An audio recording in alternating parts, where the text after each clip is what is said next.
What's going on YouTube? Today we got another anime analysis for you guys. And today I'm going to mention an anime that I completely forgot about to even mention in my animes to watch out for this anime season. And it's going to be the girl I like, forgot her glasses. So we're going to get into it. It's a long one. We're going to be talking about 3 anime episodes. And I'm just looking at my notes again, 'cause I think I messed them up. Yeah, almost had them in reverse. But yeah, let's just get into it and here we go. We got our glasses, and it's made by Gohan's Productions. So, if you ever heard of them, I haven't really. I'm pretty sure I've seen anime from them. I just can't quite remember right now. But moving on, it's a great slice of life anime.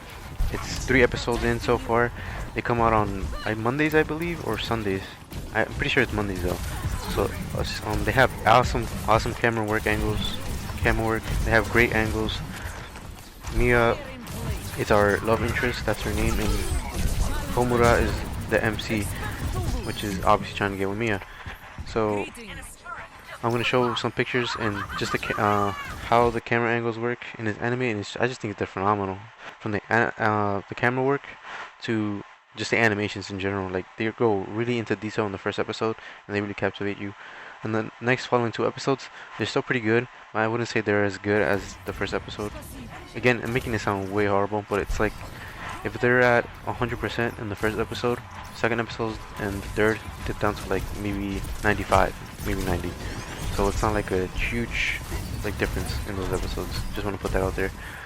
So the plot mainly consists of Mia, of course, our female love interest, basically just forgetting her glasses constantly, as the title suggests.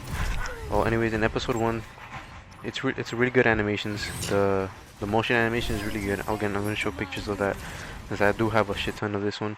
I would say that I have a lot more in this video. I'm going to have a lot more pictures in this one, in the constant ones. The previous ones, constant. The two are neighbors in class. They basically sit together. They never interacted, but when they first start talking is because, again, Mia forgets her glasses, and she kind of ends up asking for help from Komura, which is next to him.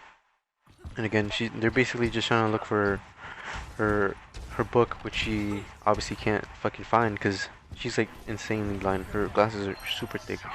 Komura ends up ultimately sharing his book with Mia, which she accidentally ends up hogging the book for herself unknowingly, again because she's so blind. And I just think it's funny how close she has to get to even read the book. And Komura is like so nervous because obviously he's into this girl. He's like, oh, everything's fine, whatever, you can just use it, and just forgets about the book. And he starts actually like blushing and having this little breakdown next to her. Of course, she can't see it because she's blind. Later that night, Komura wishes that she'd forget her glasses again, just so he's able to talk to her once again, and kind of wishes upon a star.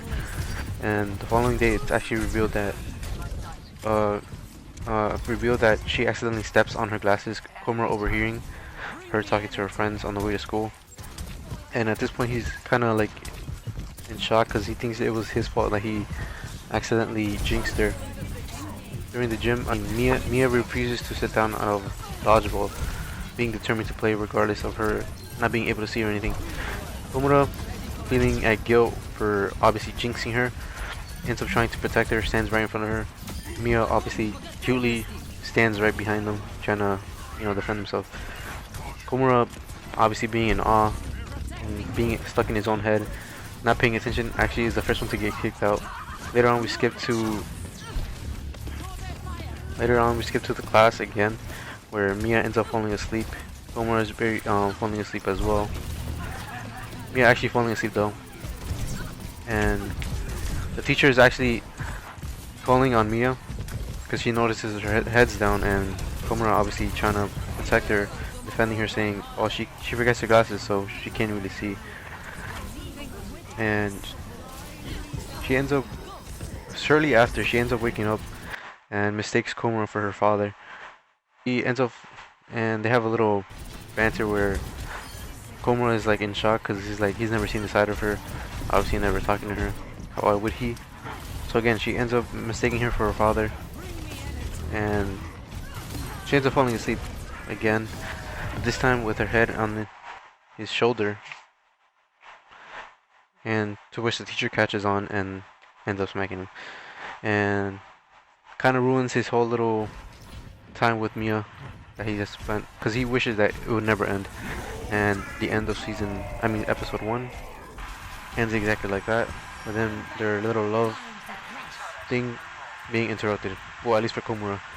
And Mie, because I've been seeing Mie and Komura during lunch it starts off with them basically working lunch duty, which, if you don't know, they kind of take turns doing certain things like cleaning the classroom after class or stuff like that. Anyways, so during lunch duty, they all end up of course serving the rest of the class, right? So after some time, some boy comes up to them, in fact kid in the class, I guess, ends up coming up to them and asking for extra beef from Mia. Mia politely declines, saying that there's not going to be enough for everyone if she does that. So politely declines and offers him more potatoes, unknowingly still giving him more beef, to which he obviously thanks her not realizing what the hell just happened, because she's again forgetting her glasses. After everyone else is being done being served, now it's their turn to eat, so they can obviously serve themselves and they can sit down and eat. Mia hands over Komura his plate, saying that I give you extra beef, winky face obviously, but in actuality it was nothing but potatoes. The rest of the class in the background actually hears, the ones that were actually helping, since they were the last ones, actually overhear what she was trying to do, but again, you know, them actually realizing that he only ends up getting more potatoes at the end. Later in the day, Mia asks for Komura to contact her his contact info in case something ever happens and she needs help, stating that she's already seen her in her most vulnerable, like in embarrassing moments, so she doesn't mind him seeing her like that. Which Komura actually, before that, ends up saying, "Well, wouldn't it make more sense if it's one of your family members?" And again, that was her response. And so the following day, Mia asked Komura to meet her outside of, and I might botch this, Kichijoji Station, and it's revealed that Mia ends up falling asleep on the train and ends up losing her glasses, to which obviously ends up calling Komura, which is kind of hard to think of how she even saw her in her phone, since she's struggling and has to put her phone or the boat up to her face in the first episode. But yeah, so he ends up meeting her there, and him thinking it's a date. By the time he gets there, after the whole explanation goes down, he kind of sees it as a date, I should say, and he has like this moment of bliss, which hopefully I have the picture of that one. I'm pretty sure I do, and he ends up having to dragging her around by the hand to all the places that she wants to go. And the first stop is an actual cafe that Mia wants to try out, because I think there's a sale on the weekends of their cakes. So she tries the cake, and she has a cute moment where, sadly I don't have the picture of this one, but she ends up trying to eat the cake and she ends up just missing and just stabbing around it. And Komura politely offers, "Maybe I can feed it to you," to which he gets immediately nervous, and then Mia actually kind of is happy and excited that she was like, "Yeah, sure, go for it." And obviously Komura, being him, he's like nervous. He's like, "I can't believe I'm doing this. I shouldn't even open my mouth. What was I thinking?" Komura ends up feeding her, obviously because she can't see. After dragging her around all day, they end up arriving at the lens store to pick up a new pair of prescribed glasses that Mia had ordered, because her old ones were obviously like not as effective or not as good, so she needed new ones basically. Which is why I don't understand why that wasn't her first stop, because I've dated somebody like that and it was kind of a hassle. Actually, a lot of things that happen in this anime for some reason kind of remind me of me. Also, there's a chapter that came out yesterday. I was gonna make a video on it, but I kind of botched that, and I just decided to make this one anyways. Chainsaw Man, if you haven't seen that, a lot of shit that's happened in Chainsaw Man actually reminds me of shit that's happened to me in my life, or pretty similar. It's fucking crazy how some of these anime are kind of similar, but I guess that's the whole point. Anyways, back to the anime. I'm sorry, I just went on a side rant right there. So the next day at school, she ends up having a cold, and she ends up wearing a mask, obviously like how they do in Japan when they're sick, as a act of kindness, somewhat, to not get other people sick around them. So she ends up having glasses, and again, pretty similar to something that happened to me with my ex. Whenever she had glasses, her lenses would fog up, and I'm pretty sure I have a picture, so I'll put it up. And she ends up, after some time, because she sees somebody in the class, the same fat kid from earlier who ends up asking for more beef, has the same problem because he has glasses, and his lenses ends up fogging up, and his friends ends up, teasing him about it. And so she starts thinking maybe Komura is gonna end up teasing me and making fun of me as well. So she ends up taking her off, and then Komura comes back to her and sees that her glasses are gone. He's like, "What happened to your glasses?" And she's like, "Oh, I forgot them again." "But your glasses were just on you." What do you mean they're gone? Whatever. And basically that's how that episode ends. It was kind of a quick one. Again, we're running through it, and I hope you guys actually find this interesting and actually try to watch it, because man, the animation is perfect. It's peak right now. Like I said, I really am loving it. So yeah, she ends up taking her glasses for the same thing. End of episode 3, and we're moving on to episode 2. That was episode 2. Let me clarify that, because I'm pretty sure I said episode 3 multiple times. So that's episode 2. On to episode 3. Episode 3 starts with Mia confusing the plastic bag on their way to school. On the way from school, so they're heading home. And she ends up confusing a plastic bag for a cat, and she ends up meowing at it, which Komura ends up spotting her, wanting to take a picture, but he stops himself because obviously that wouldn't be right. And to stop her from being embarrassed from finding out, he ends up meowing behind her. Mia ends up finding out after petting him and seeing his face closer up. The bag ends up going away. It was a pretty cool scene. It was kind of cool. Beautifully animated again. Once again, the animation, like I said, really great on the timing. The following day, while cleaning duty, ends up being a roach that ends up on the wall next to Mia or behind her. Actually, I think it was in front of her. Komura thinking ahead, or thinking stuff through, saying, if I were blind, or if I had a mask on and somebody told me there was a roach, I would honestly panic. So him thinking it through, he tries to convince Mia to come over towards him, or Mia, I keep saying Mia, it's more fluid, it just comes out more fluidly. Mia ends up convincing her to come close or near him, as to not freak her out, and as calmly as possible, So she ends up in front of him. Some other girl ends up spotting the roach, and actually ends up freaking out, saying, "Oh my god, there's a roach in the classroom," whatever. Obviously Mia, freaking out, clings on to Komura super tightly, and he just starts panicking again as the roach is showing off, flying away from the building. So the rest of the episode involves a super popular boy, which is actually introduced in the beginning of the episode, right before after the plastic incident and before the classroom thing. So this popular boy in the class named Azuma, shown in the beginning episode, like I stated, again reading my, going a little slightly off script, so bear with me, ends up helping Mia in the beginning of the episode, of course looking for her book, which she confuses for Kamura. She ends up confusing him for Kamura, and ends up calling him Kamura as such. To which he corrects her and says, "Oh, actually, I'm not Kamura, I'm Azuma." To which she gets nervous. So I guess he starts getting slightly jealous, thinking that maybe she's into Azuma, popular boy. It would make sense since he's the popular one, whatever.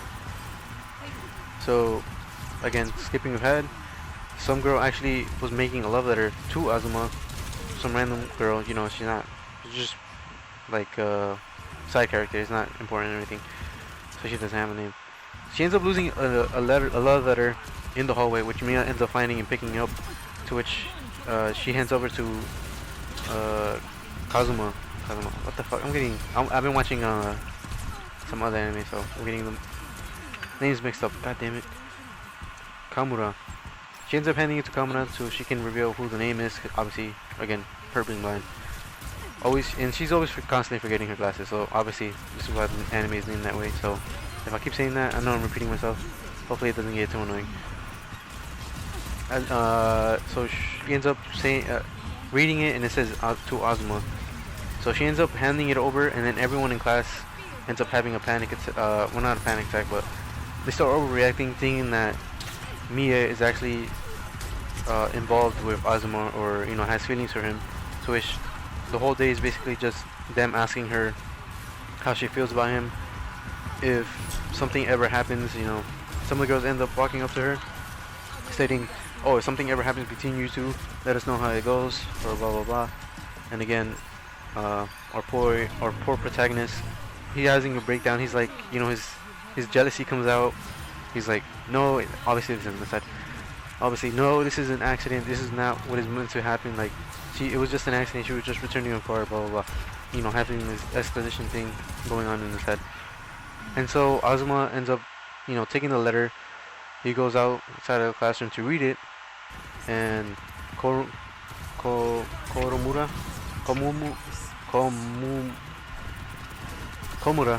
sorry, Komura ends up following him, and ends up seeing him smile after reading the note, and obviously thinking that it's not like specified. Maybe he has a name. Maybe he's going through all these ideas like, oh, maybe he has a name. Maybe it actually does say who it's from. So maybe I don't have to panic as much. And again, he's stuck just there, like thinking like, oh man, like what if Azuma actually ends up having feelings for Mia, and Mia has feelings for him. Obviously, him being the popular one. To which, it does look that way. Like in the beginning, it does look Azuma is trying to steal Mia from Komura. So we skip ahead to the class, and Azuma ends up showing Mia a letter, and he says, "My response." His exact words was, "Here's my response." To which, obviously, Mia has trouble reading it. And look at that slimy bastard. I'm pretty sure I have the picture, so I'm gonna put it up right now. This slimy bastard. And at this point, I was kind of pissed. I was like, "There's no way Azuma is gonna take Mia away from Komura." I was kind of pissed. I'm not gonna lie. I thought it was gonna be like this trope where this guy's gonna get in between them, and surprisingly enough, he actually tries hooking them up. So Mia again asks Komura to read the letter for him, or for her, I should say, not him. And it actually, after some time, after him hesitating to read it, after some time, he actually reads it, and it says, and I quote, "Komura is into you too." Literally what he writes. So it's he walks away with a smirk on his face. Again, kind of like, I was thinking really bad things about him, but he ends up being a really good, cool dude. And basically that's how the third episode ends. And obviously our protagonist Komura is also surprised because he's actually kind-hearted. Like, it kind of ends up changing his whole thoughts and whole thought process of how the cool kids or the popular kids end up acting, right? So that's the end of episode 3, and I hope you guys are enjoying this. I'm trying to make it more faster. Oh damn, I'm already at 19 minutes. I guess it wasn't as fast, but hope you guys enjoyed this. I'm just gonna end it here. Follow me on Twitch. I'm Tarasu Ninja. I've been streaming a lot more. I also did stream yesterday a little bit of COD. I went back to Cold War, so if you guys want to check that out, maybe not. But it's just trying to get some more viewers. If you guys do like it, maybe share it around. And as always, I hope you have a wonderful day, and I'll see you on the next one. Peace out, and deuces.